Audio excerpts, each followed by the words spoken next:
right, wall fans, common sensors, social media world. Welcome to episode 82 of Go Tell It to the Wall podcast. That's right, that's our brand new intro song. Brand new. We've actually had it for a few months. I was waiting until 2019 to actually roll the thing out. Pretty proud of it. Thanks to our producers that were able to put that together. I will shout them out on the next one because I don't have all their names right in front of me. Anyway, welcome to episode 82 of Go Tell It to the Wall podcast. We are going live with the entirety of episode 82. As I said in the teaser, we've got a lot of good stuff for you tonight. So stick around, grab yourself a nice tasty brew, nice tasty drink, cuddle up. If you're in Southern California right now, you just get inside out of the rain because it's been raining the entire week. Like, this is crazy. I can't remember the last time it rained like this much in this chunk of like just straight for 3-4 days. It was raining. It's crazy. And I've been through multiple El Ninos here in Southern California, and even those you get a little bit of a break, and it seemed like this week was like nope, which is a lot of fun when you have a toddler at home. Yeah, lots of fun. We were actually able to get out of the house today. Fortunately, it let up just enough to get out of the house. So episode 82 of Go Tell It to the Wall podcast. I'm your favorite podcast host, the one and only Sean O'Rourke. Stick around and let's get into it. What the heck? That's not right.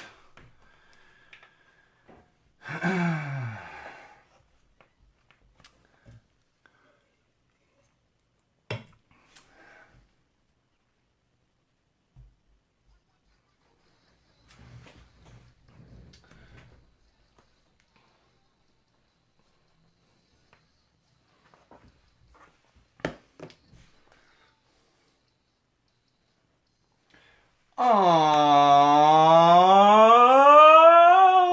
wall fans. We definitely clipped on that one. That's okay. Sometimes I get a little out of hand. That's right. Welcome to Go Tell It to the Wall podcast. I'm your favorite podcast host, the one and only Sean O'Rourke, and this is episode 82. We are, as usual, going live on Facebook right now, so bear with me as I deal with our on-air producers, as well as some of our fans, and of course trolls, which we have been dealing with a little bit lately, just a little bit, so forgive me as those inevitably come up throughout the show. And you've also noticed I didn't even call it out for the first episode of 2019, but that's our brand new intro song. That's right, brand spanking new. We rolled it out for 2019, having some fun with it, and making sure we get it out as much as possible, specifically introing our podcast episodes, because it's an intro. It's amazing. We actually have a few different tracks of that. You're probably going to see it start popping up on YouTube and the website and everything else. So look forward to that because it's fantastic. Shout out to the producers that put that together for us. All right, getting into things, episode 82, Go Tell It to the Wall podcast. We kick things off with social plugs like we always do. That's right, social plugs. If you want to keep up with us between episodes, during episodes, after episodes, before episodes, whenever the heck you feel like it, you can do so in multiple places. One of those would be Facebook, where we are live right now. Facebook.com/Go Tell It to the Wall. Head on over there, like our page, leave feedback, do all the things that you do on Facebook. I don't know what the kids do on Facebook these days. I just go on there to post pictures of my beautiful daughter and look at my friends' pictures of their beautiful children. So really, I don't know what else you do on the Facebook these days. Actually, I'm getting tangented for a sec. Sometimes I click on that Facebook watch tab on my phone. Good Lord. That's what they're putting out there? Like that, and they wonder why people are leaving Facebook. Like, that's not quality entertainment, Facebook. Come on, Zuck, do a little better. And of course, you can follow us on Twitter at TellTheWallPod or at Magic Muppet. Follow both of those. At TellTheWallPod is obviously the official podcast Twitter account. At Magic Muppet is my own personal account. Follow both of those. And of course, YouTube. Head on over to YouTube. Search Go Tell It to the Wall. Subscribe to our page. Check out all our awesome videos. New videos going up. And we've actually been, like, had this crazy increase on YouTube recently. Where suddenly we're getting, like, tons and tons of views. It was It's funny. I was looking at it, like, a week or so ago. And the increase was like 900%. It does it all in percentages. And it has numbers, but it was like, you had a 900% increase in viewers. And I was like, what? I don't know what I did. Hadn't even posted any new videos necessarily outside of some of our holiday special stuff that went up there. So again, head on over to YouTube, search Go Tell It to the Wall, subscribe to our page, and that's going to keep you up to date on a lot of videos and stuff. All the live feeds actually go on there if you're someone that doesn't like to use Facebook, which tends to be a lot of our listeners. that really just don't use social platforms. So check us out on YouTube. And most importantly, and all-encompassing of those things I just mentioned would be SeanO'RourkeLive.com. That's right, SeanO'RourkeLive.com. Sean is spelled the correct way, the Irish way, S-E-A-N. And if you don't know how to spell O'Rourke by now, go figure it out. There's no apostrophe because you can't put apostrophes in URLs. So it's SeanO'RourkeLive.com. Head on over there, bookmark it, and that's you can actually link to those things if you don't want to go searching through each individual social site. It's gonna link you directly to those things, as well as take you to our Patreon page if you are so inclined to support the show financially. And if you do so to a certain level, you can actually get your name on the board in the studio here. Those people that are watching the live feed, that do see the live feed, actually see those names up on the video, up on the board that is in the background of the video. So keep that in mind. You can also, if you contribute enough, you can actually sit in the studio. I've got a nice little couch right here. You can sit in the studio for a podcast. So if you are so inclined, Patreon would be the place to do that. And if you're one of those people, which is many of our fans, because we do like 12,000 unique views an episode, and we only do like a couple hundred social engagements. It's kind of funny. If you're one of those people, Patreon it's not a social site, so you can support us financially and not have to be doing all of like the sharing and the Facebooking and all that stuff. So please, if you're so inclined and you have the means, support us on Patreon. And of course, beer this week. Before I forget, I'm actually really excited about this one. Stone just dropped this one. It's a brand new one from Stone Brewing. It is the Stone Tropic of Thunder Lager. That's right. It's a mouthful. Stone Tropic of Thunder Lager. This, of course, goes along with the trend that's happening right now. It's these lighter beers with a lot of flavor in them. You see the hoppy lagers and stuff like that out there. In fact, just the other day I purchased one from, I can't think of where it was, Deschutes probably. It was one of those. Might have been Lagunitas. It was Lagunitas or Deschutes. And it was a dark lager. So it was like a cross between a stout and a lager. And that's what they're doing now, is a lot of these breweries are making these tastier lagers. They're a little lighter. They're not as high alcohol content. And I'm enjoying it. It sits at about 5.8%. That's where this one is. I will say one thing, because it's very fruity and tropical. Like, it's supposed to have that tropical flavor. But the interesting thing, as usual, I had my wife try this one the other day when I picked some up. And I was like, this is super fruity. And she had it, and she's like, yeah, a little bit. So I think, like, these tropical lagers, this Tropic of Thunder, things along these lines, they're going to be really fruity if you're a traditional beer drinker. There's definitely fruitier beers out there. I can tell you that. I've had them. I see them. I don't enjoy them so much myself. But if you're like a pale ale drinker or even just a regular lager, you're going to get the fruitiness on this, the tropicalness, there's a new Go Tell to the Wall word, of Tropic of Thunder Lager. So check them out. And of course, we at Go Tell It to the Wall podcast love Stone. We love Stone Brewing. It's one of my absolute favorites, and we love to support them. So head on out and get yourself some Stone Tropic of Thunder Lager. It's tasty. Oh, yes. And I teased in the teaser. I'm actually wearing red tonight for a good reason. It is not because I'm trying to rub in the Red Sox World Series win to all of my LA friends. I'm kind of overdoing that. I really didn't do much of it. But nonetheless, I'm wearing red this week because here in Los Angeles, we have the Los Angeles Unified School District teachers. The union is currently on strike.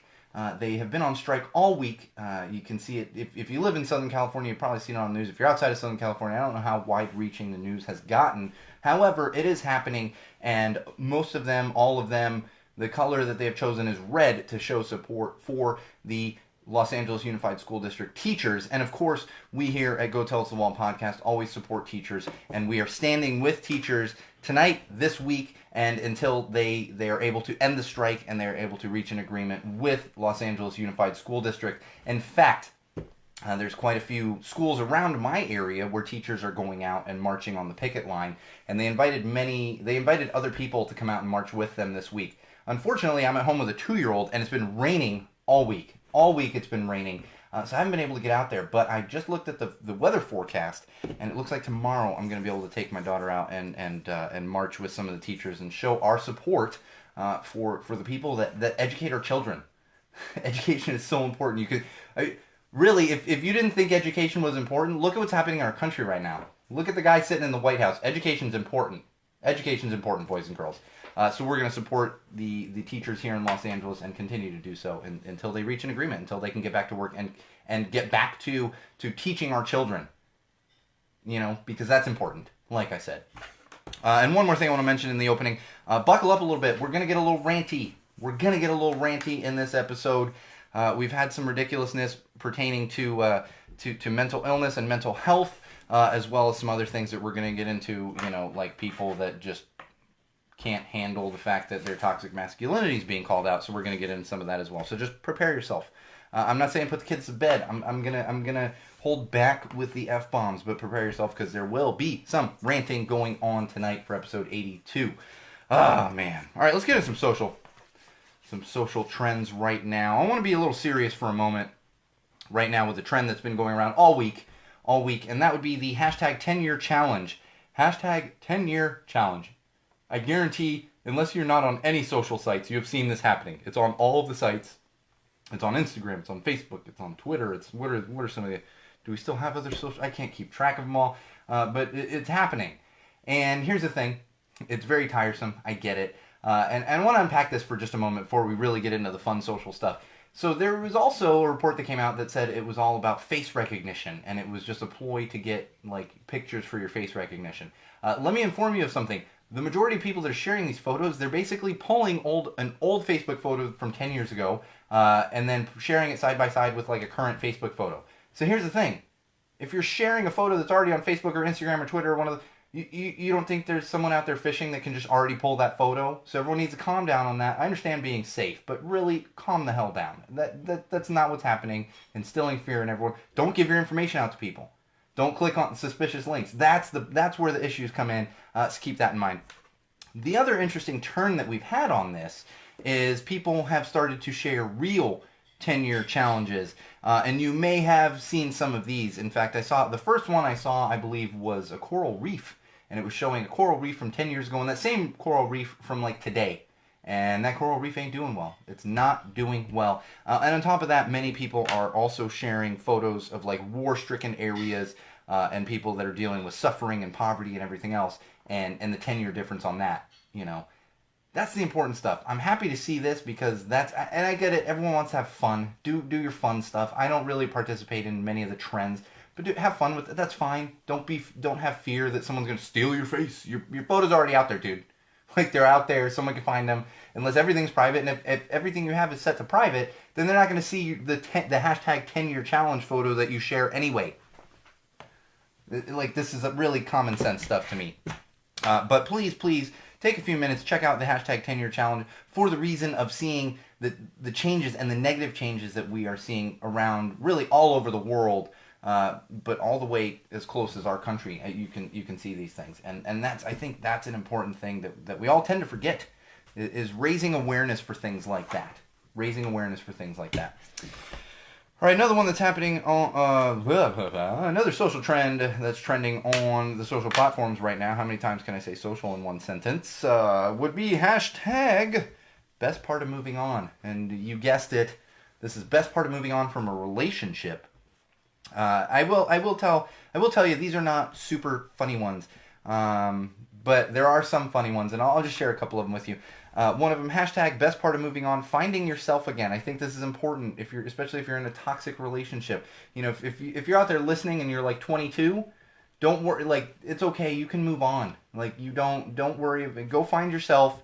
Find out who you are as a person. Because trust me, at 22, you can think all you want. And I know, because at 22 I was the vice president. I'm not even exaggerating. This is 100% truth.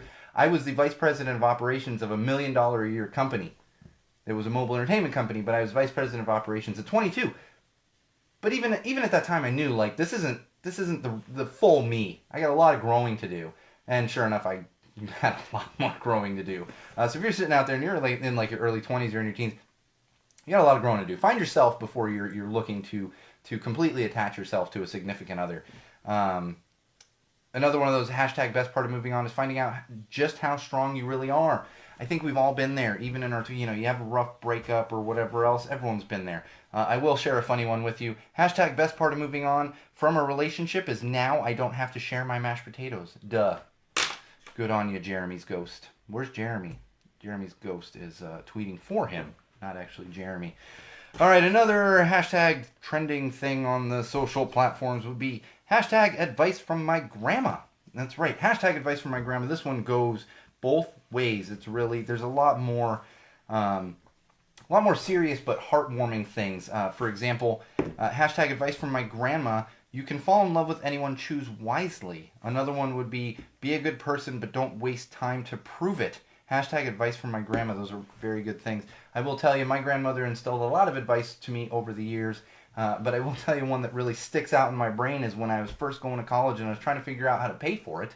I spoke to my grandmother on the phone and she said, you know what? There are doctors and lawyers out there right now that are still paying off student loans. You can go get a student loan and just put yourself through college. And I did.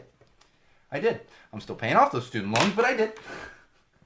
There was a time years after I graduated, many, many years ago, of course when my grandmother was still alive, that I thought about calling her. He said, you know, you told me to take these loans out. I'm still paying them. But no, it was well worth it. I have my college education, film school graduate, Bachelor of the Arts in film. That's right. I have a bachelor's degree. So many people are like, what? Yeah, I got a bachelor's degree, dude. I haven't just been yelling into a microphone my entire life. I've been doing it a lot since I was, in my teens. But I did get an education. Education is important. Another hashtag trending around right now. This one is just pure comedy. Hashtag rejected wedding vows. That's right. Hashtag rejected wedding vows. This one I enjoyed the most. Until debt do us part. Hashtag rejected wedding vows. Until debt do us part. Yeah, you got to be smart with your wedding vows. I don't know about anyone else out there, but I wrote my own wedding vows. My wife and I both did, and well worth it. Now that's funny. I had actually a different thing for this. It's hashtag I'm never gonna. Hashtag I'm never gonna. And now oh, there it is. This was my absolute favorite, hands down. Hashtag I'm never gonna Rick roll you, but gonna let you down. And then of course there's a gif of Rick Astley. This one I also thoroughly enjoyed. Hashtag I'm never gonna stop tweeting dick pics.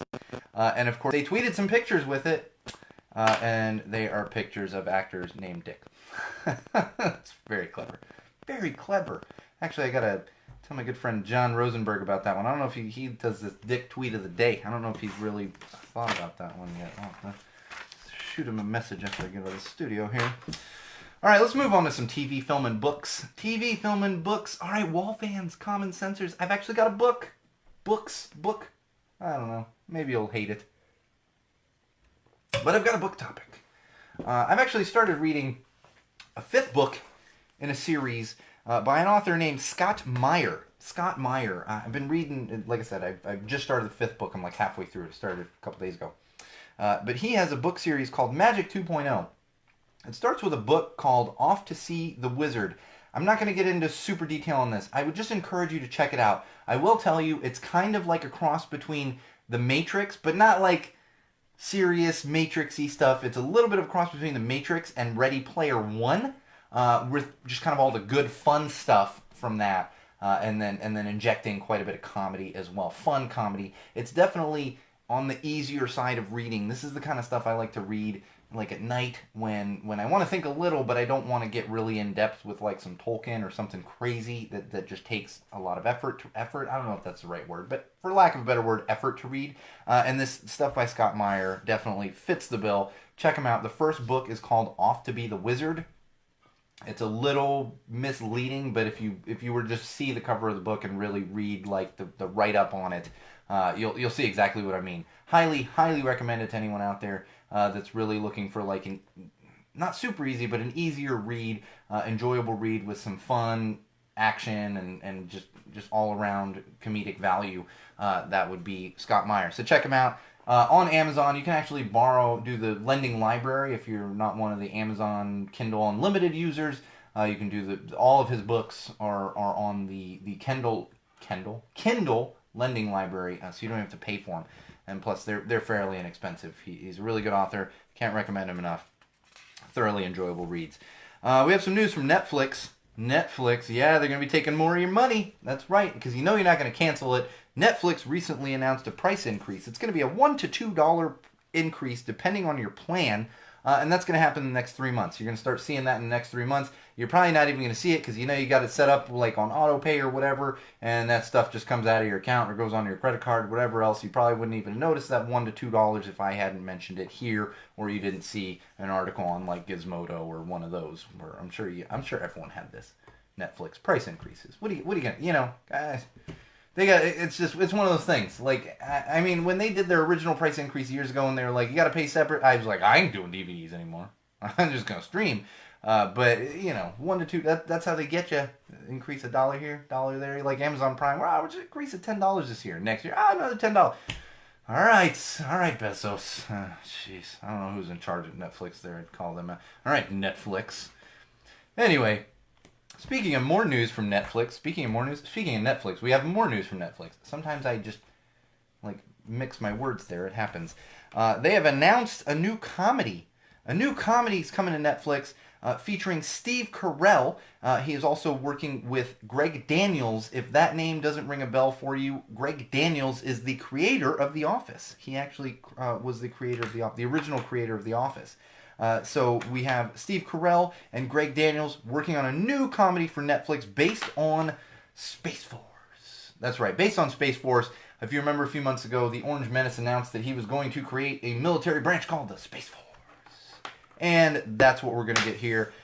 Really, I don't even need to know, I don't need a breakdown of exactly what's going to happen on the show. All you have to do is say Orange Menace Space Force and Steve Carell. And I was like, oh, it's perfect. Perfect. And this is going to turn into a bit of an Office reunion, with the exception of John Krasinski, because that guy's off doing craziness, and I don't know, maybe he will show up. You never know. So look forward to that. Going to be coming soon. It's coming down the pipes, and not any day now. They're working on it. Netflix loves to tease things.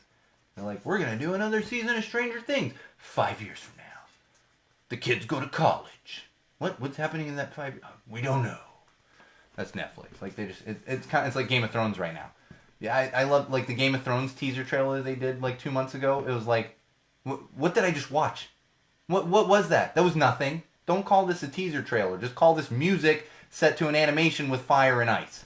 That's all it was. It wasn't a teaser trailer. It wasn't a trailer. It was just some weird little animation. Ugh, that's crazy. It's mad. Same with the Avengers thing. That whole thing with, come on. I still haven't seen Avengers. Avengers Apocalypse or whatever that last one was. It's sitting in my Netflix queue. I got to get around to it. It's tough to sit down and watch a 3-hour movie when you got a 2-year-old at home. It's just tough in general. Some more movie news. We did get an announcement this week. Teenage Mutant Ninja Turtles. That's right. Not the animated series, which I believe happens on Nickelodeon, but the feature film. There is going to be a reboot of Teenage Mutant Ninja Turtles. That's right, because we all need that, and we actually kind of do. I grew up a little bit of a Teenage Mutant Ninja Turtles fan. And personally, I enjoyed the movies in the 90s. The early, 1990, I believe, was the first live-action Teenage Mutant, and it was actual live-action. It wasn't just dudes running around with sensors and then CGI thrown. It was live-action. Enjoyed that one. Didn't really enjoy the last two. Watched them because like I said, I'm a Teenage Mutant Ninja Turtles fan. We are getting rebooted, which is kind of good news. We're going to get a reboot of the Teenage Mutant Ninja Turtles. The bad news is the guys rebooting it are the same guys that did the last reboot. All I know is I hope that there's not weird, creepy, green turtle creatures with noses. That's all I ask. Some news from Hulu. Actually, additionally, some news from Netflix. Netflix had announced recently that they had a Fire Festival doc. That's right. Remember Ja Rule and Fire Festival? I'm so tired right now. I can't even do my terrible Ja Rule impression that I've been doing for 2 years now. A year, whatever it is. They announced they had a Fire Festival doc. Well, Hulu actually also had a Fire Festival documentary and debuted it days before the Netflix documentary came out. The interesting thing, it's more Fire Festival, which, as you know, if you've listened to Go Tell, this is the gift that keeps on giving. It just doesn't die. I'm going to go and watch both these documentaries and report back to you on how ridiculous the whole situation was. I will tell you with the Hulu documentary, they actually have an interview with the founder. Of the Fire Festival. And I don't have his name. Billy McFarland, who I believe is sitting in jail right now. I think he's sitting in jail, if I remember correctly. So that'll be interesting. Make sure you check those out. You know you got Netflix. You know you got Hulu. Check them out. We got another announcement from Disney on their next live-action remake. Why are they calling these remakes? Like, they're not. It's not a live-action remake. You're just doing a live-action version of your previous film, and most of your animated stuff is just stolen from old fairy tales, including this one. Their next live-action film is actually going to be The Hunchback of Notre Dame. Hunchback of Notre Dame. It's just going to be called Hunchback. We don't have a lot of cast news yet. However, the rumor is, especially because he is already attached as a producer, that Quasimodo will be played by Josh Gad. Josh Gad, if you're not familiar with him, go look him up. It does make sense for him to play Quasimodo. Nothing against the look of Josh Gad, but I think you could pull off a Hunchback look, as well as just he just kind of fits that role. For those of you who don't know, he was the snowman in Frozen, but he was also the original. I can't remember the character's name, but from the Book of Mormon, the kind of the not super smart dude, Arnold. Arnold. He was Arnold in the original Broadway version of Book of Mormon. Yeah. Make sure you check that out. I've seen Book of Mormon. I did not get to see Josh Gad because I saw the traveling production here at Pantages. I was debating where to put this one. Common sense, social trends, I don't know. I'm talking about it a couple weeks ago, the hashtag BirdBox Challenge. Well, we got some news out of Utah recently. There was a 17-year-old that was involved in a car accident while driving with her 16-year-old friend. After the police arrived, they realized she was driving around with a blindfold on in order to participate in the BirdBox Challenge. That's right. No common sense from people that are even remotely thinking about participating in the BirdBox Challenge, especially with a fucking car. It's a car. You could kill somebody other than yourself. One thing, you want to go kill, that's fine. Go kill yourself. That's Darwinism. You're dumb. You're doing something dumb. You kill your... Don't get into a car blindfolded and kill someone else. It's not someone else's fault that you're dumb. Something else I've also realized over the past couple weeks is we're getting news of things like this, really the past few years. We always had that joke for years. And you would see memes, like the leaf, or the woodcutter thing. It's like, don't put your hands in here. And people are like, who needs to be told not to put their hands in here? Well, wall fans, common sensors, we have seen now that is why we need these warnings. Because people have to be told not to put on a blindfold and drive a goddamn car down a public road. They have to be told. It's mind-boggling to me. It's absolutely mind-boggling. And in fact, on that note, again, I put this one right behind it, even though it's a little bit out of place. YouTube, because of all the backlash with the BirdBox Challenge stunts, has announced that they are not allowing and will be pulling all of the BirdBox Challenge videos from YouTube. In addition to pulling the BirdBox Challenge videos from YouTube, they are pulling all prank videos. They're pulling all prank videos from YouTube. You're not going to be able to post any kind of prank videos. This would be like the Tide Pod Challenge, all these dumb things that just take common sense to be like, you don't know that you shouldn't do that. They're going to be pulling all those videos. They're not going to allow them to go up. And all I have to say is, it's about time, YouTube. Like, you just perpetuate this stuff. In fact, the BirdBox Challenge originated on a YouTube channel from an influencer that is monetized on YouTube. It's amazing. It's just absolutely astounding to me that they just let this stuff go. And it gets to this point where teens are crashing cars in Utah, and then they finally say, oh, maybe we shouldn't allow these prank videos on YouTube. You think? You think? Come on, YouTube. You know who owns YouTube? Come on, Google. Do better. Common sense. That's what that is. All right, let's get into a little sports. I got some good sports for you this week. Man, I feel like I'm flying through stuff. I had so much content this week, and now I'm like, oh, we're only halfway through, and I got so much more. Not as much content as I thought I had. Oh, man. I'm enjoying that Tropic of Thunder lager, though. So it's like, you know what, I'm going to need to get some of this when the weather heats up. That's the thing. It's very good. It's not really a winter beer. It's pouring rain and it's, 50 degrees in LA kind of beer, but it is good. I hope they should still be around for the summer. Oh, I actually got myself, my brother-in-law bought me a nice new growler, like a fancy one of those vacuum sealed, steel growlers or whatever, big old 64. Yeah, looking forward to, maybe I'll go break that in at Stone Tasting Room not far from here. Anyway, sports news. Reynolds Wrap. I know, you're like, that's not sports news. Well, it is. Reynolds Wrap actually created a new item, in honor of the Super Bowl. It is a Baby Bjorn. For those of you that don't know what a Baby Bjorn is, it is a very popular baby carrier that you can attach to yourself and carry your child around on the front of you. I believe the Baby Bjorns also go to the back. I'm not sure. I have a different carrier that can also be put on my back. It's not a baby, but you get the concept. It's a baby carrier. This was created by Reynolds Wrap, and it's actually designed to hold your food. Hold your food while you're watching the Super Bowl. Because, yeah, it's too much of a pain to reach forward on the coffee table for some chips. Yeah, it is ridiculous, but in all seriousness, this is pretty much a publicity stunt. What they're doing here is they've created this because instead of spending a bunch of money on a Super Bowl ad, which it might even be right in front of me. It's about this year, because it changes every year, it's about $5 million for a 30-second ad. $5 million. And on that note, Skittles actually, they were pretty brilliant.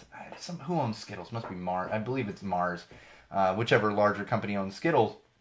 They actually put out a little campaign and said, we're not going to do a Super Bowl ad. We're just going to put it on a Broadway production instead because it's cheaper. I think they might be somewhat correct in that assertion.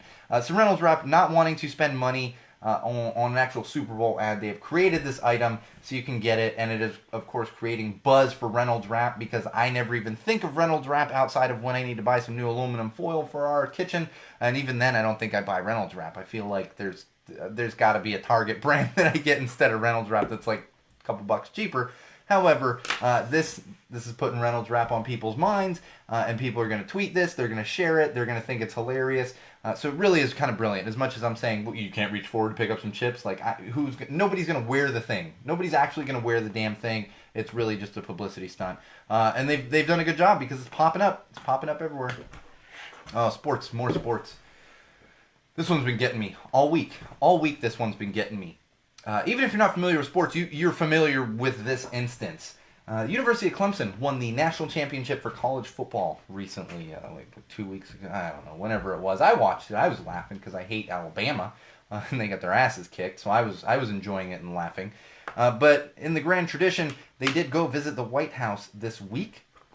And of course, we've seen a bunch of backlash because the Orange Menace actually served them a bunch of fast food, like Big Macs, whatever the McDonald's fish sandwiches, quarter pounders, and some Wendy's burgers and pizza, all served on silver platters and all. And it was, how do you do this? You're giving the football team this food and everything, like that was the backlash.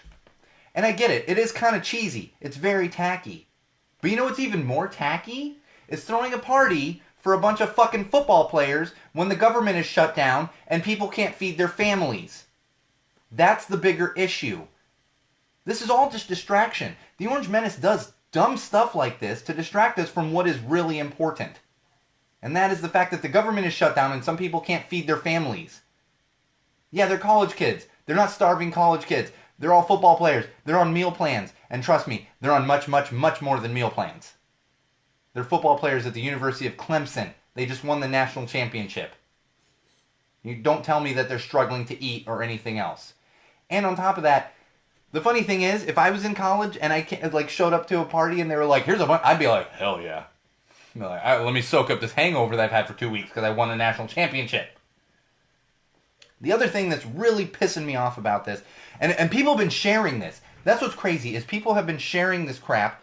And there is a 3-star Michelin restaurant in Chicago that actually offered to make a meal for the Clemson football players. Have them come out to Chicago and we'll make a meal for you. Again, the Clemson football players are not struggling to eat. They're not struggling to eat. Maybe that restaurant, that 3-star Michelin restaurant in Chicago, how about you feed some federal employee families that currently can't feed their kids?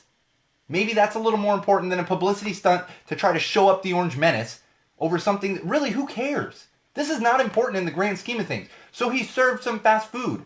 That's what's got you riled up? That's it? That was the straw that broke the camel's back? No, he's got the government shut down. He's distracting everyone with this crap. And then you're all eating it up. You're all eating it up. I don't want to see that Clemson football team getting a meal at a 3-star Michelin restaurant in Chicago. That's disgusting. They're fine. Have you seen those guys? They got guys that are 320 pounds. They're not missing meals. They're fine. Think about the real issues here. Think about the real issues. It's the government shutdown. It's not a sports thing. It's not a fast food thing. It's not a tacky thing. It's a distraction.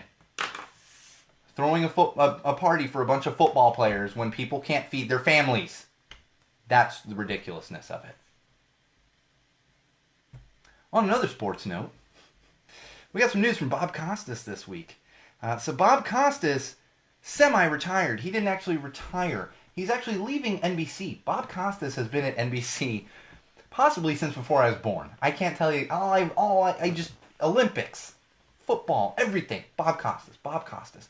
And honestly, for anyone who is even remotely attached to a broadcasting career, whether small, large, whatever, sports, even outside of sports, you looked up to Bob Costas, including myself.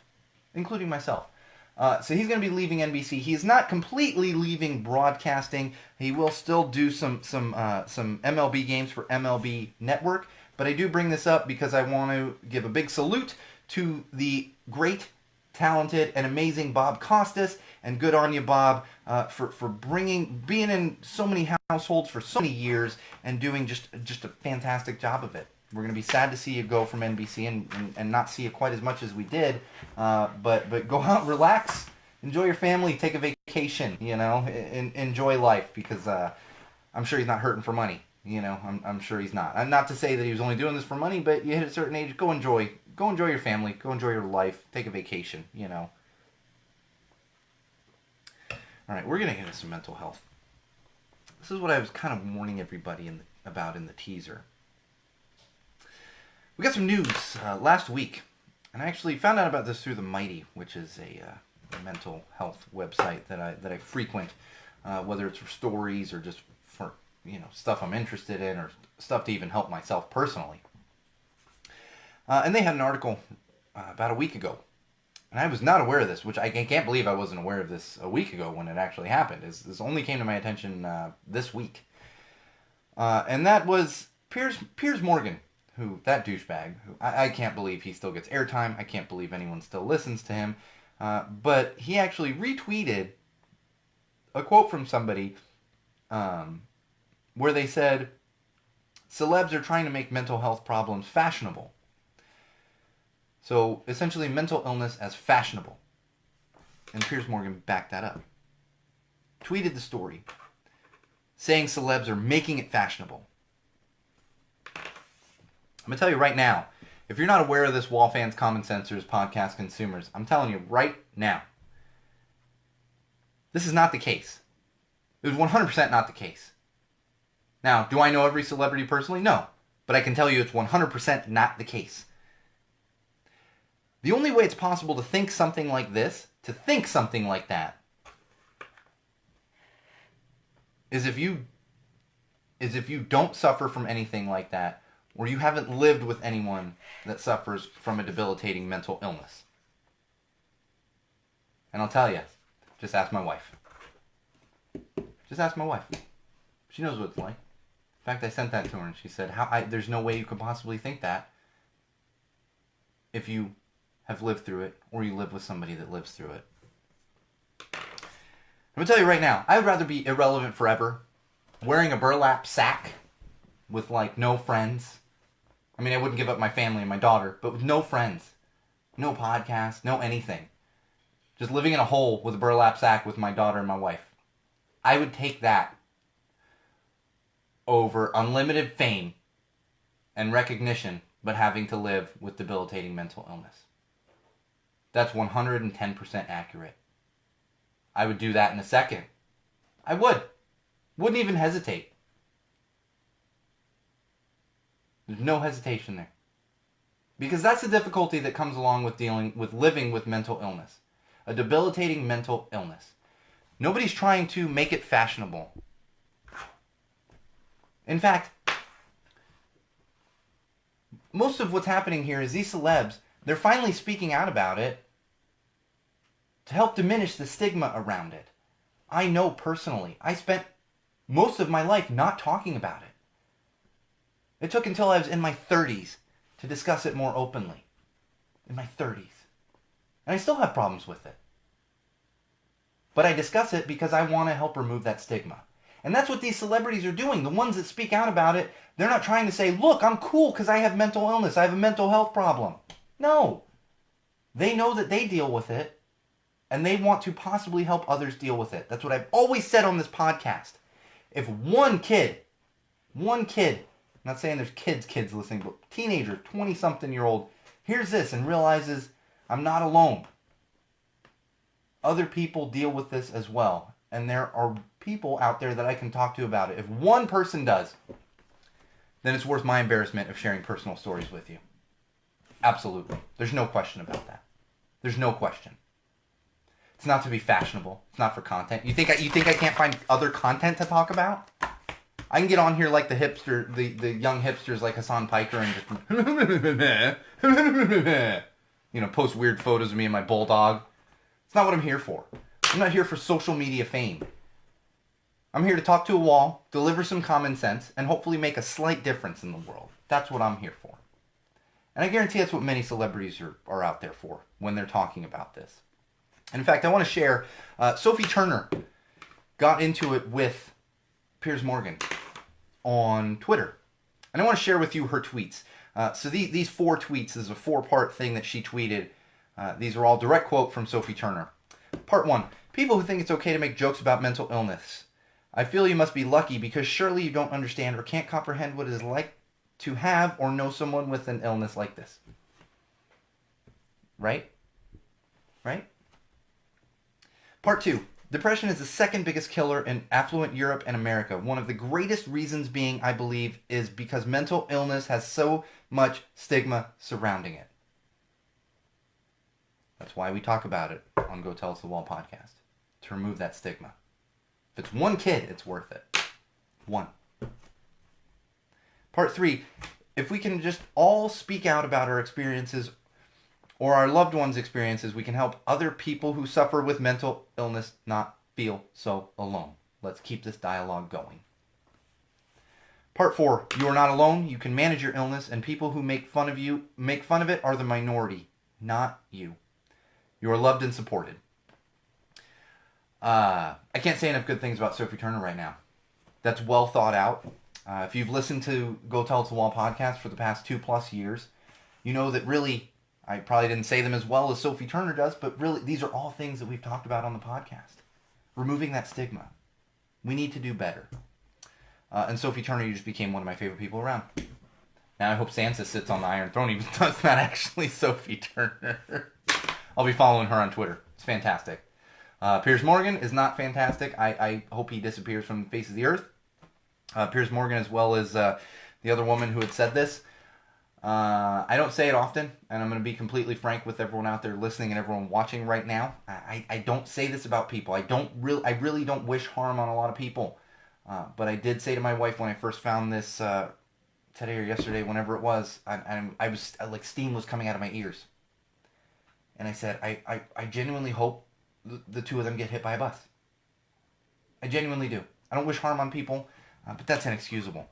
There's no excuse for that. No excuse for that. One other thing I wanted to share on mental health is I found this article, another one from The Mighty, and it's actually a bunch of photos. It's 17 photos that show the parts of anxiety you can't put into words. And obviously, I mean, I could hold photos up to the live feed. I'm not going to do that. But I will tell you, with The Mighty, they asked people to share photos, and a bunch of people did. And The Mighty, if you're someone that could use that, you suffer with mental illness, you have a friend or family that does, The Mighty would be a good place to get, I don't even want to call it help, just support. Support is the better word. And so people were sharing these photos of themselves dealing with depression, anxiety, whatever else it is. And, you know, a lot of it is their faces, a lot of it is OCD, things that they do like crocheting, whatever it might be. And I think it's important because most people don't see that in the moment. You know, maybe you or you have a family member that does and you've seen it or your family has, but most people don't understand the severity in the moment. And there's usually something when you deal with anxiety. For me, it's nail biting. If you watch the live feeds for Go Tell It to the Wall podcast, I actually try not to show my hands. I try my best not to show my hands, and I hold cans of beer up to the camera. I try not to show my fingers, is what I should say. I try not to show my fingernails because, and especially depending on the week I've had, It's much worse than others. In fact, my wife will sometimes, knowing I'm going through a rough patch, might say, "Are you doing okay?" And I'll show her. She'll be like, "Oh God," not like, "Oh God," like, "What did you do?" But like, "Oh man," knowing that I'm in one of those episodes. And then it turns into a panic attack, full blown panic attack, hyperventilating, everything else, pacing around the house. And the other way sometimes it manifests for me personally is pointless repetition. Pointless repetition. I might vacuum the house 5 times in one day. It's repetition. It's easy to do. I can see myself accomplishing something. It's like the crocheting. And I think part of that is because I do suffer from obsessive compulsive disorder as well as obsessive anxiety disorder. So that could also go into that. But these are things to keep in mind. Things to keep in mind. And if you do these things, it's okay. You should work on them, but it's okay. You're not broken. There's nothing wrong with you. And if you have friends or family that do that, let them know it's okay. Don't get in their face and say it's okay, but just show support in the way that's best going to benefit them. In any way you can. All right, it's funny. I had a ton of content like halfway through. And hi, Bridget and Chris. Our on-air producers joined in the middle of me talking about mental illness things here. But as always, I'm glad you guys joined. And we are going to get into a little bit of parenting here. I want to kind of cruise through some of this. One of these things I found, according to The Atlantic, they did they pulled information from a survey and found that intensive parenting is now more of the norm as opposed to other parenting styles. Now, if you're not familiar with intensive parenting, this is a parenting style with like supervised, enriched playtime, conversations about thoughts and feelings with your children, patient explanations, which I think that's a little subjective. I think if you lose patience, sometimes it doesn't mean you're doing a bad job necessarily, and lots of extracurriculars. In the past, we found that surveys found this was mostly middle class families that were able to do this because it does take money. Most times it's only one parent working and everything else. But that's been expanding. And I think that's twofold. I think the middle class is obviously expanding, but I think there are families out there making sacrifices in order to stay home with kids. And really, this is what happens in my house. My wife works full time. Now, we don't struggle, fortunately. We're also not well off. We are staunchly middle class, definitely not upper. We were upper middle class before we had a kid, 2 incomes. DINK, dual income, no kids, that old term there. But it's been well worth it. My wife works full time. I work part time when I can fit it in, when I can get in the studio, and when I can book live events. That's what I do, and I find it to be very beneficial to be home with my daughter most of the time. Most of the time, I'm not saying if you're not home with your kids most of the time that you're doing it wrong. I just bring this up because there was a survey, and they found that there's been an increase in this. Now, of course, a lot of people are still using, there's another term, and I'm not seeing it right in front of me, free-range parenting, which is another form of parenting. The interesting thing here that I just want to touch on is there can possibly be a little bit of racism to this, because there have been instances in the past where if it's like a white family and their kids are free-range running, and I'm not saying this is right, I'm saying this is what's happened. That's free-range parenting. However, you might come across an African-American family or a Latin family, and your kid's running crazy. I've seen this. I've seen this happen, and more recently than I would care to accept, because it's unacceptable, but it does still happen. So that's a problem that people can run into as well. And all I can say is just do your best. If you have to have a nanny, you have to have a nanny. Just do your best. Love your children. Take care of them. Make sure they're clothed and fed and loved. That's all that it is. I spent many of my years growing up with a nanny. My mother traveled a lot. I traveled with her most of the time. Times I couldn't travel. I learned to get myself ready for school when I was in kindergarten. That's what I did. Grew up real fast. It's not to say there's anything wrong with it. It's all about your own parenting styles. I only bring it up because there is an increase in it. And Bridget and Chris, I'm glad you guys are on right now, because Bridget actually just went through this a couple months ago. Bridget went through this. There was a mom that went viral because she was sharing photos potty training her daughter. And what she did was she put the potty out in like the middle of the playroom and then covered the rest of the playroom with puppy pads. If you're not familiar with puppy pads, these are like the thick pads you put down if you have a dog and they're gonna go to the bathroom in the house. Almost, it's funny. You can tell I have a toddler at home. I was about to be like, if they have to go potty, no, if they're gonna go to the bathroom in the house, you have these puppy pads, and they go on the puppy pads. And it's funny. I actually had heard of this before seeing this whole viral thing that happened. This was on parents.com. And in fact, my wife had brought this up, and they're like, a lot of times you just have to deal with accidents in the house. And I was like, all right, that's going to happen. In fact, all right. In 16 years from now, my daughter's going to kill me. This happened last week. My wife is in my daughter's bedroom getting her ready for bed. And this is how you know, like, these things make sense. And my daughter had taken off her diaper, and she just run around her room. She's like, oh, fine, run around naked, whatever. I go in the room to hang out for a minute and say goodnight. I think I was doing something around the house. And I walk in, and I'm, like, doing something by her dresser, and I hear my wife go, oh, you're pooping? And she goes, oh, you are. And I look over, and my daughter is just pooping in her room. Pooping. Totally naked, just pooping. So I get it. This totally makes sense. Bridget, I don't know if you put down a bunch of puppy pads, but Bridget had her was doing like a intensive potty training back in November to get her toddler just fully potty trained. So immediately thought of our on-air producer Bridget and also our on-air producer Chris. Who, they're obviously married. It's both their daughter. But I know it's I knew this specifically because we were having a get together at our house. Chris was able to come with their older daughter. Bridget was not able to come because she was doing the intensive potty training. Sometimes you got to do what you got to do, And it's funny because like I feel like a lot of people are like, no, the kid can't just go on the floor, and it's like, but those same people have a dog and they're like, oh, the dog's just potty training going on. Like, so the kid can't get the. Like, I'm not saying the kid should be pooping on the floor all the time, but you can't let the kid just go free for a couple days, and like the dog does it all the time. I don't know. That's probably what I'm going to do. One more thing on parenting, and I bring this up because it could save you some money. Target recently announced that they're beefing up their baby products, their in-house baby products. This is the stuff, Target branded stuff. I don't have the actual. It's not actually branded Target, but they have a few different brands. That you're going to find them to be a little less expensive. In fact, the Target diaper is perfectly great, and they're like half the price of some of the other diapers.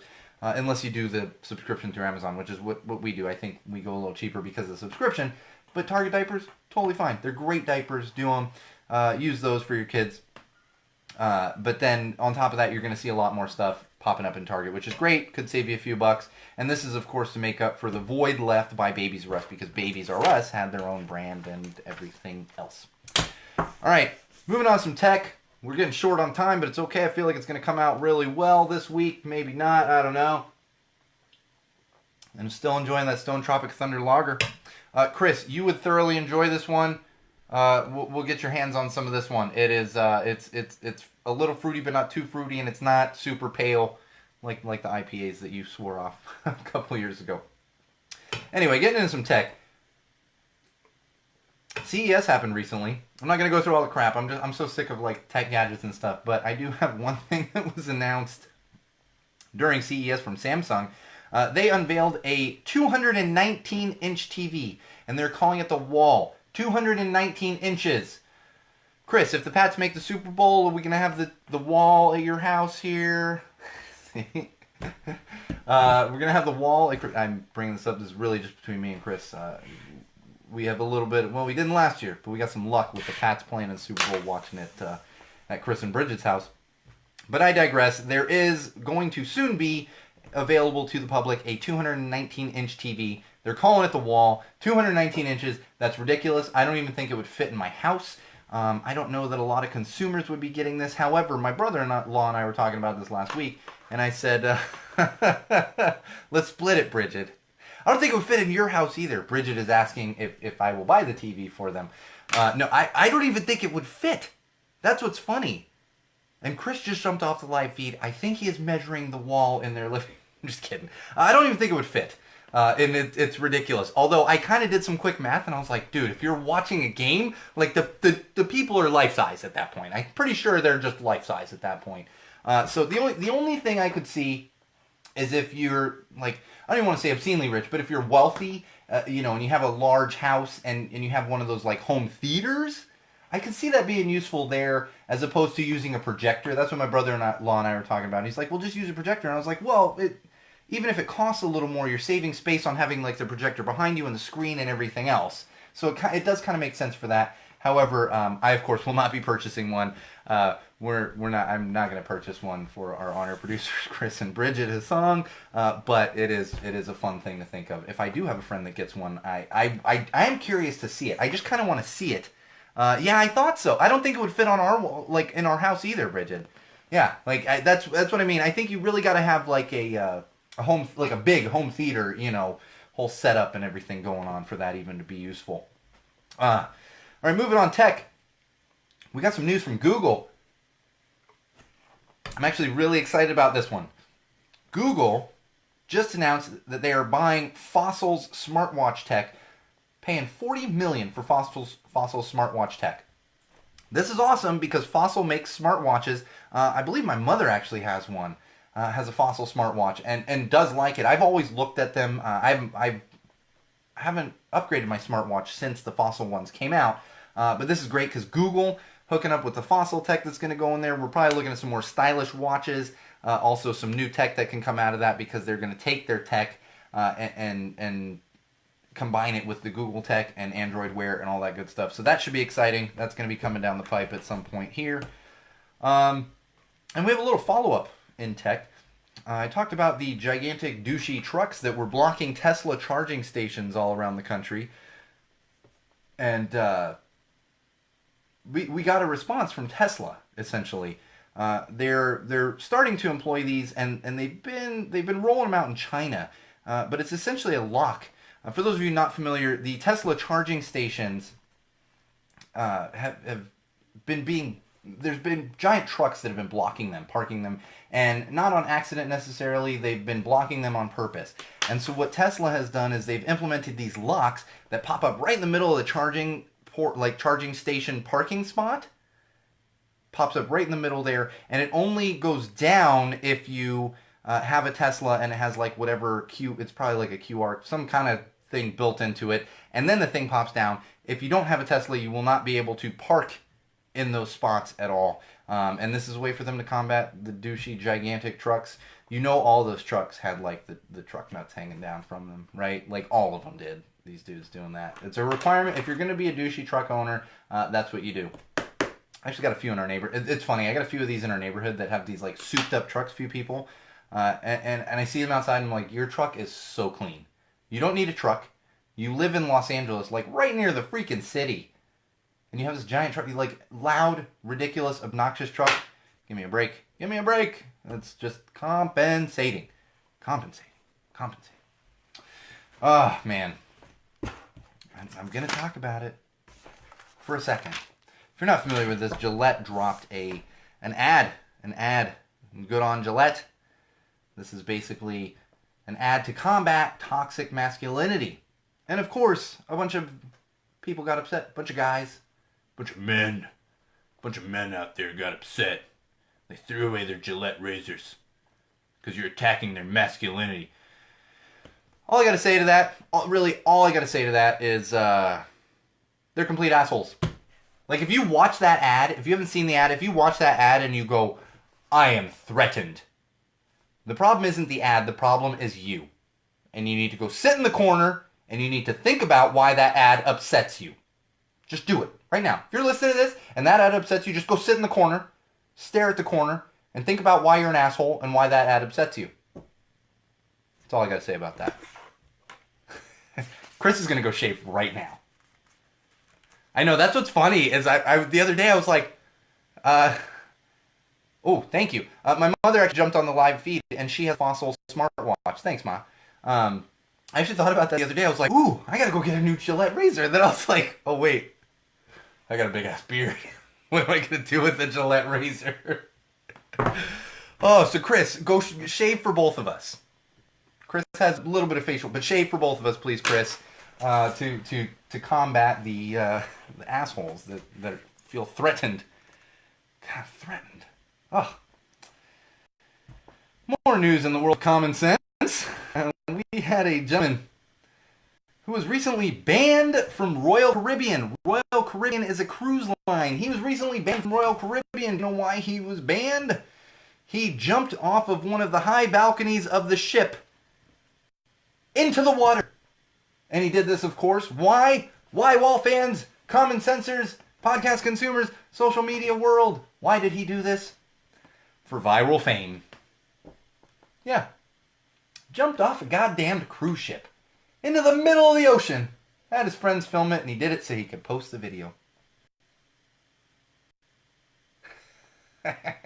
Were people flushing their razors, Bridget? Oh God, I hope people were flushing their razors. I hope. Oh, if you hate Gillette and you have a Gillette razor in your medicine cabinet, make sure you flush it. That's the only way to get rid of a Gillette razor is flush it. I hope they all have clogged toilets and drains at this point. Anyway, this guy jumps off the Royal Caribbean ship. There's nothing for me to even say about this. He's been banned from Royal Caribbean. Really, I would imagine he should be banned from every cruise ship. But who does this? This is like the Bird Box Challenge. Who does this kind of thing? Who does this kind of thing? It blows my mind. You jumped off a cruise ship. You knew you weren't supposed to. You probably put the whole crew of the ship into, come on. We need to do better. Do better.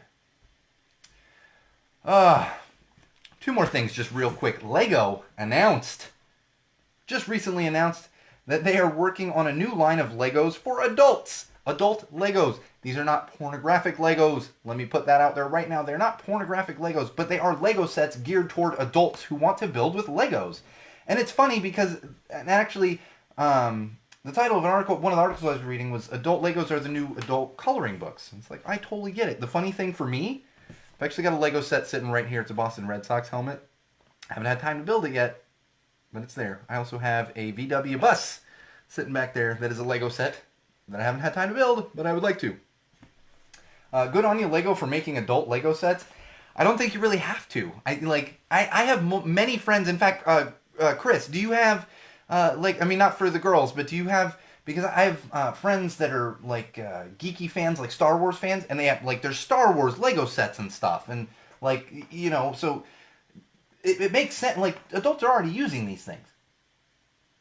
I have two particular friends, a married couple, and I go to there, and it's Legos. They take time to build Legos together as a couple. My little big sister Juliet builds Legos. She enjoys building the Legos as well. So it's great. It's awesome. It's just funny because I don't know that we need the adult Legos, but they're going to be coming out. They are going to be called Lego Forma. So look forward to that. And one last thing for this evening. If you needed another reason to love craft brewers and craft beer... Yeah, see, I thought so, Chris. See, Chris, our on-air producer, Chris, has Star Wars Legos as well. I think I have some Star Wars Legos somewhere, too.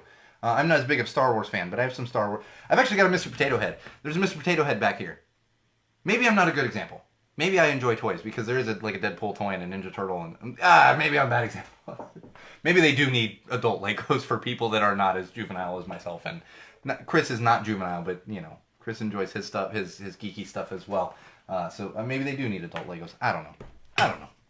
But if you need another reason to love craft breweries and craft brewers, we got some news this week.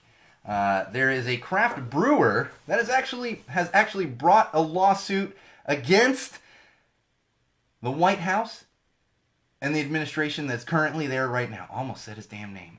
I'm so good about not saying it. The Orange Menace. Not saying his real name.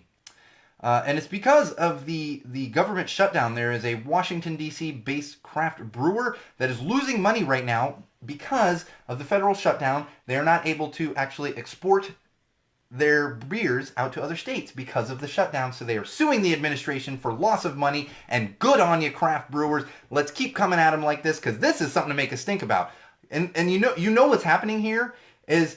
Yes, they are partially worried about their revenue, but they're making a point. They're making a statement. They have already had to put out a bunch of extra funds and to create their beers because of the aluminum tariffs that came down. And they're saying, you know what, that's enough. And so they're doing something about it. So good on you, craft brewers. Hopefully we'll see more of this, and hopefully we'll see this damn shutdown end. I'll be honest with everyone, it doesn't affect me personally. I don't have to fly anytime soon. I'm not getting on an airplane while the government's shut down. I'm just not doing it. I refuse. I'm not doing it. Not doing it. That's the funny thing.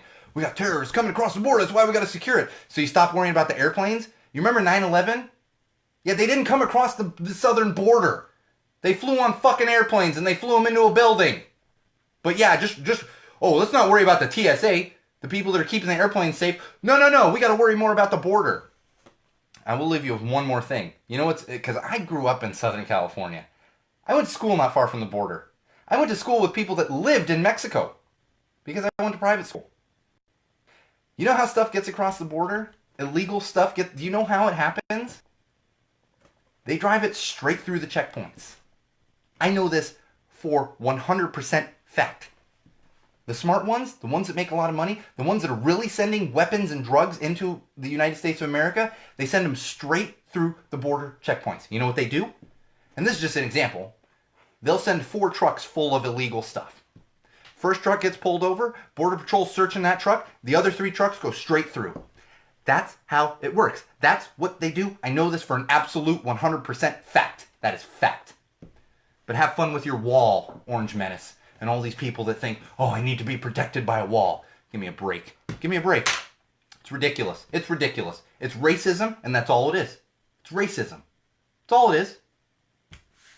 All right, Wall fans. I told you we were going to get a little ranty. Oh, man. But I think we had some fun. I hope you, for those of you that didn't see the top of the live feed, if you're watching on the live feed, go back, check out the intro song that was included this week on the live feed. And for those of you just listening, you actually did hear the intro song already. On that note, Wall fans, common sensors, podcast consumers, social media world, this has been episode 82 of Go Tell It to the Wall podcast. I am, of course, your favorite podcast host, the one and only Sean O'Rourke. And remember, Wall fans, common sensors, no matter what you do, no matter where you are, no matter who you're with, and no matter why you are doing it, always use common sense. Where is my cursor? Please get over there. There we go. Really need a touchscreen external monitor there. All right, Wall fans, common sensors, thank you for joining. Thank you as always, Chris and Bridget, for helping me out. Ima, thanks for the interjecting on the fossil watch. I'm glad to hear that you're enjoying it as well. I thought you had one. And to everyone else that joined, thanks for interjecting. We didn't get any trolls this week. No death threats.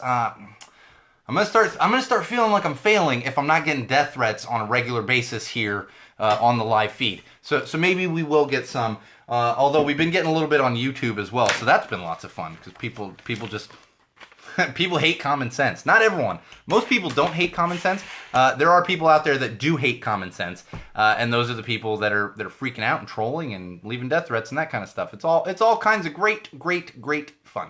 So until next week, we will be back next week, same wall place, same wall time with episode 83. And remember, Wall fans, common sensor, social media world, if you got complaints, go tell them to the wall. And always have a Bridget Freeze.